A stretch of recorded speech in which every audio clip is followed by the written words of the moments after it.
মাতাল পিঠাকে উচিত শিক্ষা দিল দুর্গা। আর দুর্গার নাম শুনে অবাক হয়ে গেল প্রীতি। হ্যাঁ বন্ধুরা, এমনটাই দেখা যাবে, তাই সম্পূর্ণ জানতে ভিডিওটিতে লাইক দিয়ে চ্যানেলটি সাবস্ক্রাইব করে দেখতে থাকুন। গল্পের শুরুতেই দেখা যাবে স্বয়ংবর দুর্গার মধ্যে খুব কথা কাটাকাটি হতে থাকে। তারপরে দুর্গার মুখে ইংলিশ শুনে স্বয়ংবর পুরো চমকে যায়, বলতে থাকে তুমি। তখন দুর্গা বলতে থাকে হ্যাঁ, আমাকে প্লিজ ছোট করে দেখবেন না, বুঝতে পেরেছেন? আর আমার ওই বুড়ো দাদুকে যদি কোনোভাবে ডিপার্টমেন্টে টেনে নিয়ে গেছেন না, তাহলে আমার থেকে খারাপ কেউ হবে না, একদম এখানে ফেলে কেলাবো। যা শুনে এরকম ভাষা শুনে স্বয়ংভু পুরো চমকে যায়। আর দুর্গার মুখে এরকম হুমকি শুনেও স্বয়ংভু অবাক হয়ে যায়, বলতে থাকে অশিক্ষিত মেয়ে, একদম কোনো শিক্ষা দীক্ষা নেই। তারপরে দুর্গা ফোনটা রেখে দিলে স্বয়ংভু বলতে থাকে, জানো জগদ্ধাত্রী, একটা মেয়ে আমাকে কেমন করে শাসালো, এই প্রথম এই স্বয়ংভু মুখার্জিকে কেউ এরকম ভাবে বললো। শাসালো, একটু ভয় পেলো না? তখনই সাইড থেকে রাজনাথ সবটা শুনে মনে মনে বলতে থাকে, খেয়েছে, এই দুর্গা আমাকে ডুবাবে, সবকিছু না আবার স্বয়ংভু জেনে ফেলে, কি যে হবে কে জানে। বাবা মেয়ের এই যুদ্ধের মধ্যে আমি কি করব কে জানে। ওইদিকে দেখা যাবে কৌশিকী কৌশিকী বসে বসে বই পড়ছিল। ঠিক তখনই কালবোস মামা ফোন করে কৌশিকীকে। তখন কৌশিকী বলতে থাকে, হ্যাঁ বলুন। তখনই কালবোস মামা বলতে থাকে, আসলে দুর্গা না এদিকে একটা গুন্ডাকে খুব মেরেছে। তখনই কৌশিকী বলতে থাকে, হ্যাঁ সেটা তো ভালো খবর, তাতে কি হয়েছে? তখন কালবোস মামা বলতে থাকে, আসলে একটা বাচ্চাকে না তুলে নিয়ে যাচ্ছিল, তারপরে দুর্গাই তার থেকে গুন্ডাদের থেকে ওই বাচ্চাটাকে বাঁচিয়েছে। আর সেটা তদন্ত করতে এসেছে স্বয়ংভু মুখার্জি। যা শুনে কৌশিকী পুরো চমকে যায়, বলতে থাকে, কি বলছেন আপনি? দুর্গাকে দেখতে পায়নি তো? ও দেখতে পেলে তো বোঝা যাবে যে দুর্গা ওর আর জগদ্ধাত্রীর মেয়ে। তখনই কালবোস মামা বলতে থাকে, না না, দেখতে পাইনি, তবে বাবা আর মেয়ের মধ্যে না খুব লড়াই হয়েছে, ঝগড়া হয়েছে এই ফোনের মধ্যে। তখনই এই কথা শুনে কৌশিকী বলতে থাকে, কি বলছেন আপনি? তারপরে কি বললো দুর্গা? তখন কালবোস মামা বলতে থাকে, দুর্গা আর কি বলবে, এই কেলাবো বাটাম দেবো এসব। তখনই কৌশিকী হাসতে থাকে আর বলতে থাকে, হ্যাঁ, ডান পিঠে মেয়ে তো, জগদ্ধাত্রীর মেয়ে, আর কি, এগুলো তো বলবেই। কি বলবো আর, এগুলো শুনলেই না আমার হাসি পায়। তা স্বয়ংভু কি বললো? তখনই কালবোস মামা বলতে থাকে, স্বয়ংভু তো ওই পাশ থেকে খুব চিৎকার চেঁচামেচি করছিল, আর এই পাশ থেকে দুর্গাও খুব চিৎকার চেঁচামেচি করছিল। তখনই কৌশিকী বলতে থাকে, চিন্তা করবেন না, আর তো মাত্র কয়েকটা দিন, তারপরে দেখবেন ওই দুর্গার জন্মদিনের সময়, তারপরে এখানে নিয়ে আসবো আমি দুর্গাকে। কিন্তু সেই পর্যন্ত ও যেন কারো চোখের সামনে না যায়, না বৈদেহী মুখার্জি, না দিব্যিয়া সেন, না চন্দ্রনাথ মুখার্জি, আর না উৎসব মুখার্জি, আর হলো মেহেন্দি মুখার্জি। এই 5 জনের কাছ থেকে ওকে লুকিয়ে রাখতে হবে। ওদের বধিবেজে আশ্রমে বাড়িছে সে। এই কথা বলে কৌশিকী বলতে থাকে, আপনি চিন্তা করবেন না, সবকিছু ঠিক হয়ে যাবে, সবকিছু। আপনি শুধু দুর্গাকে চোখে চোখে রাখবেন, ও যেন কিছুতে ওদের সামনে না যায়। তখনই কালবোস মামা বলতে থাকে, ঠিক আছে, আমি দেখে রাখবো। এই বলে কৌশিকী ফোনটা রেখে দেয়। ওইদিকে দেখা যাবে উৎসব অফিস থেকে আসে। তখন বৈদেহী বলতে থাকে, উৎসব বাবা, তুই অফিস থেকে আসলি? তখন উৎসব বলতে থাকে, মা প্লিজ আমাকে এরকম করে কথা বলবে না, আমি কর্মচারীর মতো একটা টেবিলে বসে কাজ করি, বুঝতে পেরেছো? তখনই বৈদেহী বলতে থাকে, ওর এত বড় সাহস, তোকে কর্মচারীর মতো খাটায়?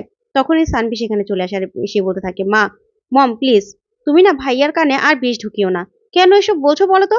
আর সবাই তো কাজ করে খায়, তাহলে ভাইয়া কাজ করে, তাতে সমস্যাটা কি? তখনই বৈদেহী বলতে থাকে, তুই তো কৌশিকীর তদারকি করিস তাই না, তুই আর কি বুঝবি? কৌশিকীরও একটা আলাদা চেম্বার রয়েছে, কৌশিকী তো মালকিন, আর তোর বাবারও না আলাদা একটা টেবিল রয়েছে, চেয়ার রয়েছে, কিন্তু তোর ভাই সবার মাঝখানে বসে কর্মচারীদের মতো কাজ করে, সেটা তুই বুঝবি কি? তুই তো বুঝবি না, আমার সন্তান, তার জন্য আমি বুঝতে পারি, আমার কষ্ট হয়, তুই সেটা বুঝতে পারবি না। তুই তো ওই জগদ্ধাত্রীকে নিয়ে হসপিটালে যাস, তাই না? তখন সানভি বলতে থাকে, হ্যাঁ মম, আমি জগদ্ধাত্রীকে নিয়ে হসপিটালে যাই, কারণ জগদ্ধাত্রী চলাফেরা করতে পারে না, ওই মেয়েটা নড়াচড়াও করতে পারে না, ওর কেউ নেই। আমি জানি বড়দি ছাড়া ওর পাশে তোমরা কেউ থাকবে না, তাই আমি ওর পাশে আছি। আমার সংসারের সব কাজকর্ম শেষ করে ওকে আমি হসপিটালে নিয়ে যাই, চেক আপ করিয়ে আনি, বুঝতে পেরেছো? তখন বৈদিক বলতে থাকে, থাক, এসব কথা আর নাই শুনলাম, শোনো। তখনই উৎসব বলতে থাকে, শোন, তুই আর কি বুঝবি, তোর শ্বশুর বাড়িতে তো এত সম্পদ নেই। তখন সানভি বলে, দেখ ভাইয়া, মুখ সামলে কথা বলবি। শোন, তোদের মতো অন্তত আমরা সম্পদ নিয়ে লড়াই করি না, আর আমার শ্বশুর বাড়িতেও না কম নেই, তোদের মতো হয়তো বা অনেক নেই, তাও যা আছে তাতেই না আমাদের অনেক ভালো, অনেক ভালো আমাদের। তখন প্রীতি বলতে থাকে, তুই আর কি বুঝবি সানভি? তখন সানভি বলতে থাকে, ওই তো আরেকজন চলে আসলো, এখন 3 জন এক হলে যে শুধুমাত্র বিষ বের হবে তোদের মুখ থেকে সেটা আমি জানি। তখনই প্রীতি বলতে থাকে, সানভি, মুখ সামলে কথা বল, কি বলছিস এসব? তখন সানভি বলে, হ্যাঁ, তোদের যে একসাথে হলে কি কথা হতে পারে সেটা আমি জানি। তখনই প্রীতি বলতে থাকে, সবকিছু বাদ দিয়ে না এটা ভাব, 1.5 মাস পরে ১.৫ মাস পরেই দুর্গার হাতে পুরো কোম্পানি তুলে দেওয়ার কথা ছিল। সে ১.৫ মাস পরে ঠিকই বড়দি একটা ইভেন্ট রেখেছে। কিন্তু তাতে দুর্গা কোথায়? তখনই উৎসব বলতে থাকে, "দুর্গা? দুর্গা কোথা থেকে আসবে? ও তো মরে ভূত হয়ে গেছে। যে ওকে কিডন্যাপ করেছিল না, এতদিনে হয়তোবা সে তাকে মেরে ফেলেছে।" তখনই সানভি অবাক হয়ে যায়, বলতে থাকে, "তোদের কথাবার্তা শুনলে না অবাক লাগে। আচ্ছা মম, গাড়িটা বের করতে বলো তো। আমাকে একটু দিয়ে আসতে বলো।" তখনই সেখানে দেবু চলে আসে।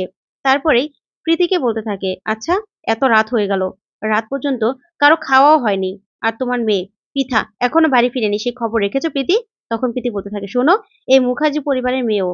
ও মদ খাবে, ও পার্টি করবে, ও লেট নাইট পার্টি করবে, ও লং ড্রাইভে যাবে। তাতে তোমার কি? তোমার কি?" তখনই দেবু বলতে থাকে, "কোনো বিপদ হলে?" তখন সানভি বলতে থাকে, "শোন প্রীতি, দেবুদা কিন্তু খারাপ কিছু বলেনি। তোর মেয়ে এখন বড় হয়েছে। তাই কোনো বিপদ হলে কিন্তু তুই ধরেও রাখতে পারবি না।" তখনই উৎসব বলতে থাকে, "কিসের বিপদ হবে? মুখার্জি পরিবারের মেয়ে ও। ওর কিসের বিপদ হবে? ওকে ওর গায়ে কেউ টাচ করতেও সাহস পাবে না।" তখন সানভি বলে, "হ্যাঁ, সেই অহংকার, সেই দেমাক। এই অহংকার নিয়েই না তুই এগোতে পারিস না ভাইয়া। বুঝতে পেরেছিস? তোর অহংকারের জোরেই তুই এভাবে দমে আছিস।" তখনই এই কথা শুনে অবাক হয়ে যায় সবাই। তারপরে সানভি বলতে থাকে, "মম, প্লিজ আমাকে ড্রাইভারকে বলো দিয়ে আসতে।" তখন প্রীতি বলে, "কেন সানভি? তোর শ্বশুরবাড়ি থেকে তোর একটা গাড়িও নেই? গাড়িও দেয় না? নাকি পেট্রোলের খরচটা পর্যন্ত চালাতে পারে না? তোর হাসব্যান্ড তো আবার চাকরি করে, ব্যবসাও করে না, তাই না?" তখন সানভি বলে, "এতটা ছোট হোস না। বুঝতে পেরেছিস? এতটা ছোট হোস না প্রীতিদি।" তখনই দেবু বলতে থাকে, "চলো সানভি, আমি তোমাকে দিয়ে আসছি।" তখন উৎসব বলে, "কি ব্যাপার দেবুদা, তোমার আবার গাড়ি আছে নাকি?" তখন দেবু বলে, "না, এই মুখার্জি পরিবারের গাড়ি। আর এই মুখার্জি পরিবারের গাড়িতে এই মুখার্জি পরিবারের মেয়ে সানভি বসতেই পারে। তাতে কারো কিছু যায় আসবে না।" এই বলে সানভিকে নিয়ে দেবু চলে যায়। তখনই উৎসব বলতে থাকে, "মম, শুনেছো তুমি?" তখন বৈদি বলে, "এসব কথা বাদ দে। শুধুমাত্র নিজের দিকে খেয়াল রাখ। ওই যে যেদিন সম্পত্তি তুলে দেওয়ার কথা ছিল দুর্গার হাতে, সেদিন কার হাতে তুলে দেবে? তুই একটু চিন্তা কর। চিন্তা কর তুই। এটা ভাব। ভাব কি হচ্ছে?" তখনই প্রীতি বলতে থাকে, "সেটাই তো। কি হচ্ছে সেটাই তো দেখতে হবে।" তখনই বৈদেহী বলতে থাকে, "আচ্ছা ঠিক আছে, এবার তুমি পৃথাকে একটু ফোন করো তো। ফোন করে দেখো পৃথা কোথায় আছে।" ওইদিকে দেখা যাবে পৃথারা গাড়ি করে মাতাল হয়ে যাচ্ছিল। ঠিক তখনই সেখানে সামনে চলে আসে দুর্গা। দুর্গা আসলেই পৃথা বলতে থাকে, "আই, সাইকেল নিয়ে আমাদের গাড়ির সামনে এসেছিস, তোদের এত বড় সাহস? সর, এখান থেকে সরে যা।" তখনই দুর্গা রেগে যায়, বলতে থাকে, "তোদের এত বড় সাহস? তোরা আমার এই ২ চাক্কার গাড়িকে ছোট করে ভাবছিস, তাই না?" এই বলে পৃথা গাড়ি থেকে নেমে আসে। তখনই দুর্গা বলতে থাকে, "কি মামুনি, গুডু খেয়েছো তাই না? মদ খেয়েছো, মাতাল হয়ে এভাবে রাস্তা দিয়ে ঘুরছো। আর কে আছে? সামনে কে আছে?" এই বলেই যে ছেলেটা গাড়ি চালাচ্ছিল তাকে বের করে এনে দুর্গা মারতে থাকে। তখন পৃথা বলে, "ওকে মারবে না। ওর গায়ে একদম হাত দেবে না।" তখনই দুর্গা বলতে থাকে, "মারবো না মানে? কি বলছিস তুই? তোরা বড়লোকের ছেলে-মেয়ে এরকম করে মদ খেয়ে তারপর রাস্তাঘাটে ড্রাইভিং করবি, তারপর মানুষজনকে চাপা দিবি। তোদেরকে ছেড়ে দেবো নাকি? তোদের বাড়িতে মা নেই? তোর মা নেই? তোকে ভালো শিক্ষা দেয়নি?" ঠিক তখনই প্রীতি পৃথার ফোন করে। তখনই দুর্গা ফোনটা রিসিভ করে বলতে থাকে, "আপনার মেয়ে এখানে মদ খেয়ে মাতাল হয়ে মাতলামি করছে। আর আপনি কিনা এখন মেয়ের খবর জানতে চাইছেন?" তখনই প্রীতি বলতে থাকে, "এই তুমি কে? বেয়াদবের মতো কথা বলছো তুমি কে?" তখন দুর্গা বলে, "কে মানে? নিজের মেয়েকে ভালো করে শিক্ষা দিতে পারেননি, আর আমাকে জিজ্ঞাসা করছেন আমি কে? শুনুন, আমাকে মনে করুন এই মর্তেরই একজন দুর্গা, যার গুন্ডাদের মারতে না ১০ হাত লাগে না, ২ হাতই যথেষ্ট।" যা শুনে পৃথা আর প্রীতি দুজনেই অবাক হয়ে যায়। তো বন্ধুরা, এবার কি তাহলে প্রীতি বুঝতে পারবে যে দুর্গা বেঁচে আছে? তোমাদের কি মনে হয়? অবশ্যই কমেন্ট করে জানাও। ধন্যবাদ।